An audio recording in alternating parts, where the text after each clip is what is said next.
When people ask you the question, what do you want? If it feels like you're like, I don't know, it's probably an indication that you are just super in your defense state, in your hindbrain.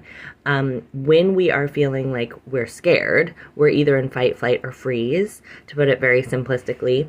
And that means that we have only access to the lower part of our brain, which evolved earlier and is more like we have the skills and tools of a reptile.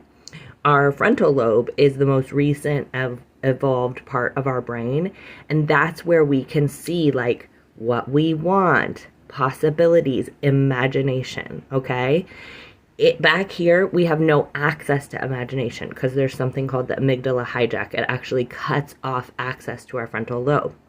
So a lot of these manifestors or mindset teachers will talk about identity shifting or envisioning what you want, connecting with what you want in some way. And for a lot of us, if we've been in a chronic defense state, it can feel really defeating. I remember I was in some sort of a mastermind class and the teacher was like, well, what do you want? And I was like, I know I don't want to work in public schools. And she was like, no, that's not what I asked. Like, what do you want? And I was like, I know that I don't want to work like under like an institution that has rules that won't allow me to align with my values. And she was like, nope, that's not it either. And I was like, I know I don't want to be a speech pathologist. And she was like, that's not an answer to the question, what do you want? And I felt embarrassed and I felt ashamed and I felt really frustrated because I couldn't identify what I wanted. And that's because I just wasn't feeling safe enough to get to my frontal lobe. And that was not something that I could do consciously.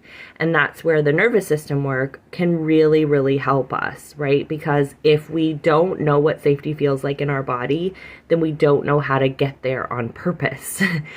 And it's an unconscious mechanism, the nervous system. So learning about how to support and respect and understand it so that we can actually do the deep self-inquiry that is required to be able to connect consistently with safety.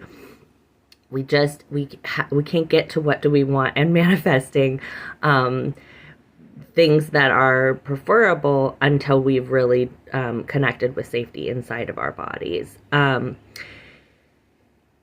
Yeah, it's not a conscious thing. We can't think our way to safety. We connect with safety by experiencing safety, and that's something that the nervous system work can give you.